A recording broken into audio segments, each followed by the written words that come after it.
சாதாரண வேலையை பண்ணலங்க. மற்ற தலைவர்கள் போல வந்து ஆம்ஸ்ட்ராங் எல்லாம் இல்லை. தயவு செஞ்சு நல்லா புரிஞ்சுக்கோங்க. பல பல பேர் உருவாக்கியிருக்காரு, பல பேரை படிக்க வச்சிருக்காரு. மீறி அண்ணனுடைய இறப்புல எனக்கு சில சந்தேகங்கள் இருக்கு. அதுல என்னன்னா, அண்ணன் வந்து தீவிரமாக இந்து மதத்துக்கு எதிராக போராடியவர். நல்லா வந்து புரிஞ்சுக்கணும். பௌத்த மத மாற்றத்தை தன்னுடைய வாழ்க்கை நெறியாக உயர்த்தியவர். பௌத்த கோயிலை முதல்ல கட்டி எல்லாரையும் பௌத்தர்களாக மாற்றியவர். அப்போ நமக்கு ஒரு இயல்பாக ஒரு சந்தேகம் வருது, இதுல வேற ஏதாவது சூழ்ச்சிகள் இருக்கா?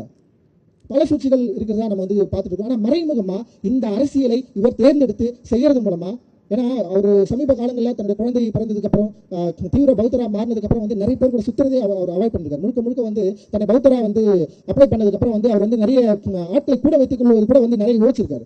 ஸோ அந்த பௌத்த அறநெறி அவர் வந்து தனியாக மாத்திருக்கு. அந்த பௌத்த அறநெறி அவருக்கு பெரிய பவரை கொடுத்துருக்கு. அவர் அதை நம்பியிருக்காரு. ஆனால் அந்த நம்பிக்கை அவருடைய படுகொலை வரைக்கும் கொண்டு போய் நிறுத்திருக்கு. ஆனால் இந்த சூழ்ச்சியை நம்ம சரியா புரிஞ்சுக்க வேண்டிய தேவை இருக்கு. இந்த கோணத்திலையும் வழக்கை காவல்துறை விசாரிக்க வேண்டும் என்பது எங்களுடைய கோரிக்கை.